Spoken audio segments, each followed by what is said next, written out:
प्रिय विद्यार्थियों, पूर्व के वीडियो में हमने वायुमंडल के संगठन एवं संरचना के विषय में चर्चा करी थी। आज हम उनके विभिन्न परतों के विषय में तापमान के आधार पर विभिन्न परतें जो लेयर्स हैं उसकी संरचना के विषय में बात करेंगे। सबसे प्रथम परत जिसको हम क्षोभ मंडल या ट्रोपोस्फेयर कहते हैं, जिसका टीजरेंस डी बोट ने इसका सर्वप्रथम नामकरण किया। निचली परत है, इसके बॉटम लेयर कहते हैं, का संपूर्ण भाग वायुमंडल का 15% इसी क्षेत्र में हमें देखने को मिलता है। धरातल में इस परत की औसत ऊंचाई 10 किलोमीटर, भूमध्य रेखा पर ऊंचाई 18 किलोमीटर और ध्रुवों पर 8 से 10 किलोमीटर है। ग्रीष्म ऋतु में इस स्तर की ऊंचाई में वृद्धि और शीत ऋतु में कमी पाई जाती है। इस मंडल की प्रमुख विशेषता है प्रति 165 मीटर की ऊंचाई पर तापमान में 1 से डिग्री सेल्सियस की गिरावट आना, यानी कि 165 मीटर पर, या हम कहें कि 1 किलोमीटर जाने पर 6.5 डिग्री टेम्परेचर डाउन हो जाएगा। इसको हम सामान्य तापपथ अंदर कहते हैं। इसमें सर्वाधिक क्षैतिज और लंबा तापमांतर होता है। इस भाग में गर्म और शीतल होने का कारण कार्य विकिरण संचलन और संवहन द्वारा होता है। इस मंडल को परिवर्तन मंडल भी कहते हैं। समस्त मौसमी घटनाएं भी इसी मंडल में घटित होती हैं। इस मंडल की एक और विशेषता यह है कि इसकी भीतरी ऊंचाई में वृद्धि के साथ वायु वेग में भी वृद्धि होती है। संवहनी तरंगों तथा विक्षुभ संबंधन के कारण इस मंडल को कर्म को संवहनी मंडल और विक्षुभ मंडल भी कहते हैं। क्षोभ सीमा ट्रोपोपॉज, क्षोभ मंडल और समताप मंडल को अलग करने वाली 1.5 किलोमीटर मोटे संक्रमण को ट्रोपोपॉज या क्षोभ सीमा कहते हैं। यानी कि इस परत पर सभी प्रकार की जो परिवर्तन है वो बंद हो जाता है। क्षोभ सीमा ऊंचाई के साथ तापमान का गिरना बंद हो जाता है। इसकी ऊंचाई भूमध्य रेखा पर 17 से 18 किलोमीटर, तापमान 80 डिग्री सेल्सियस, ध्रुवों पर 8 से 10 किलोमीटर और तापमान -45 डिग्री सेल्सियस के आसपास पाया जाता है। दूसरी परत है समताप मंडल। क्षोभ सीमा के ऊपरी 50 किलोमीटर की ऊंचाई तक समताप मंडल का विस्तार है। कुछ विद्वानों ने ओजोन मंडल को भी इसी में समाहित कर लेते हैं। इस मंडल में तापमान में कोई परिवर्तन नहीं होता और समताप रेखाएं समांतर न होकर लंबवत होती हैं।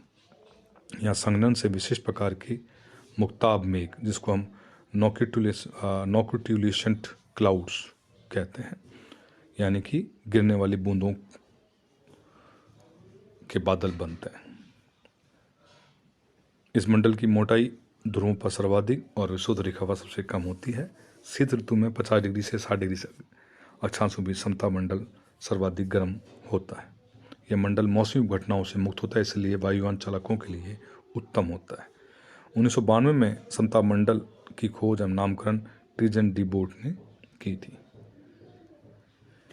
तीसरी मुख्य परत ओजोन मंडल है। समताप मंडल निचले भाग में 15 से 35 किलोमीटर के बीच ओजोन गैस का मंडल होता है।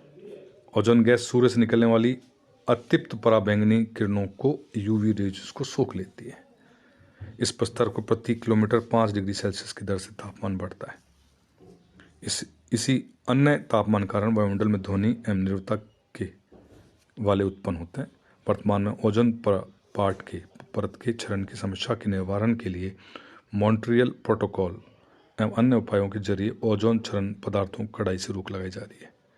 ग्लोबल वार्मिंग के बारे में भी ये परत काफ़ी इंपॉर्टेंट होती है। इसके विषय में हम अगले वीडियो में चर्चा करेंगे कि ओजोन परत किस प्रकार से ग्लोबल वार्मिंग को बढ़ावा दे रही है। मध्यमंडल 50 से 80 किलोमीटर की ऊंचाई वाले वायुमंडलीय भाग तथा मध्यमंडल कहलाता है, जिसमें तापमान में ऊंचाई के साथ ह्रास होता है। 80 किलोमीटर की ऊंचाई पर तापमान 80 डिग्री सेल्सियस हो जाता है। इस न्यूनतम तापमान की सीमा को मेसोपॉज कहते हैं। आयन मंडल धरातल पर 80 से 640 किलोमीटर के बीच आयन मंडल का विस्तार है। यहाँ पर अत्यधिक तापमान के कारण अति न्यून दाब होता है। फलतः पराबैंगनी एवं उच्च वेगीय कणों के द्वारा लगातार प्रहार होने से गैसों का आयतन हो जाता है। आकाश का नील वर्ण, सुमेर ज्योति, कुमेर ज्योति तथा उल्काओं की चमक एवं ब्रह्मांड किरणों की उपस्थिति इस भाग की विशेषता है। ये मंडल कई आयनकृत परतों में विभाजित है, जो निम्नलिखित है। डी विस्तार 80 से 96 किलोमीटर तक यह पार्ट दीर्घ रेडियो तरंगों को परावर्तित करती है, यानी कि शॉर्ट को और मीडियम को सोख लेती है। ई वाई परत 96 से 130 किलोमीटर तक है और E2 परत 160 किलोमीटर तक विस्तृत है। यह मध्यम रेडियो तरंगों को परावर्तित करती है, यानी कि दीर्घ को और शॉर्ट को सोख लेती है। F1 परत और F2 परतों का विस्तार 160 से 320 किलोमीटर तक है। यह जो लघु रेडियो तरंगों का परिवर्तित करती है, इस परत को एप्लिटन परत भी कहते हैं। G परत का विस्तार 400 किलोमीटर तक होता है। इस परत की उत्पत्ति नाइट्रोजन के परमाणु व पराबैंगनी फोटॉन्स की प्रक्रिया से होती है। वायुमंडल सामान्यतः 640 किलोमीटर की ऊपरी वायुमंडल का विस्तार पाया जाता है। यहाँ पर हाइड्रोजन एवं हीलियम गैस की प्रधानता है। अद्यतन शोधों के अनुसार यहाँ नाइट्रोजन, ऑक्सीजन, हीलियम तथा हाइड्रोजन की अलग अलग परतें भी होती हैं। लेमन स्प्रिटेजर ने इस मंडल को विशेष शोध किया, वायुमंडल की रासायनिक किया और 1992 में मार्शल एवं निकोलेटिन ने रासायनिक आधार पर वायुमंडल के 2 स्थूल भागों को विभाजित किया। सममंडल, इसकी औसत ऊंचाई सागर तल से 90 किलोमीटर तक है, जिसमें क्षोभ मंडल, समता मंडल और मध्य मंडल शामिल है। इस मंडल में oxygen, nitrogen, argon, carbon dioxide, neon, helium व हाइड्रोजन आदि गैसें सदैव समान अनुपात में रहती हैं। विषम मंडल, इस मंडल में मिलने वाली विभिन्न गैसीय परतों एवं गैसों के अनुपात में पाई जाने वाली निम्नलिखित भाग हैं। आणविक नाइट्रोजन परत 90 से 200 किलोमीटर की ऊंचाई तक, आणविक ऑक्सीजन परत 200 से 1100 किलोमीटर की ऊंचाई तक, आणविक हीलियम परत 1100 से 3500 किलोमीटर की ऊंचाई तक और आणविक हाइड्रोजन परत सबसे हल्की होती है, 3500 से 10,000 किलोमीटर की ऊंचाई तक पाई जाती है।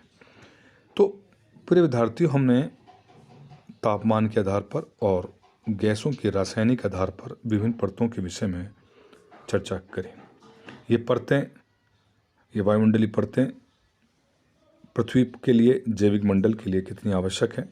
मौसम से संबंधित विभिन्न प्रकार की घटनाएं, मौसम जिसको हम मौसम मंडल कहते हैं, क्षोभ मंडल में होता है। सभी प्रकार के विक्षोभ क्षोभ मंडल में होते हैं और यह मंडल पृथ्वी के लिए कितना आवश्यक है, उस चीज़ के विषय में हमने चर्चा करी। किस प्रकार से इस मंडल में तापमान का परिवर्तन होता है और परिवर्तन होने के लिए क्या कारक हैं, उसके विषय में हमने बात करी। दूसरी परत इस क्षोभ मंडल की ऊपरी सीमा क्षोभ सीमा थी। क्षोभ सीमा में सभी प्रकार की जो विक्षोभ हैं वो रुक जाते हैं, परतें रुक जाती हैं, उसके विषय में हमने बात करी। समता मंडल, जिसको हम सममंडल कहते हैं, सभी प्रकार के विक्षोभ यहाँ नहीं पाए जाते, इसलिए वायुयान के लिए ये परतें काफ़ी इम्पोर्टेंट है और महत्वपूर्ण है, उसके विषय में चर्चा करी। ओजोन मंडल सूर्य से आने वाली परावर्तन किरणों को सोख लेती है और पृथ्वी को एक छलनी के कार्य करती है। अब वर्तमान में इस परत की लेयर थिन हो रही है, क्यों हो रही है, इस विषय पे भी हम लोगों ने बात करी और उसके विषय में आगे की वीडियो में हम चर्चा करेंगे आपसे। मेसोमंडल, मध्यमंडल की क्या इंपॉर्टेंस है, क्या कार्य करता है, उसके विषय में बात करी। आयन मंडल, पृथ्वी से आने वाली जितनी भी प्रकार की तरंगें हैं उनको परावर्तन करने का, उनको सोखने का ये परत काफ़ी इम्पोर्टेंट है। यदि आज आप रेडियो, मोबाइल, टीवी जो भी देख रहे हो, ये सब आयन मंडल के ही कारण से हम लोग उनको देख पा रहे हैं, क्योंकि ये तरंगे वापस हमारे परावर्तित होकर विभिन्न माध्यमों से हमारे पास पहुंचती हैं। वायुमंडल, जो पृथ्वी का वायुमंडल है 640 किलोमीटर की ऊंचाई पर है, यह हमारे लिए कितना इम्पोर्टेंट है और उससे किस प्रकार की हमको ये चीज़ें देखने को मिलती हैं, इस विषय पर भी हमने चर्चा करी। और रासायनिक आधार पर ये मंडल कितना उपयोगी है, इस विषय पर भी हमने बात करी। तो प्रिय विद्यार्थियों, इस वीडियो में हमने विभिन्न परतों और उनकी विशेषताओं के विषय में चर्चा करी। धन्यवाद।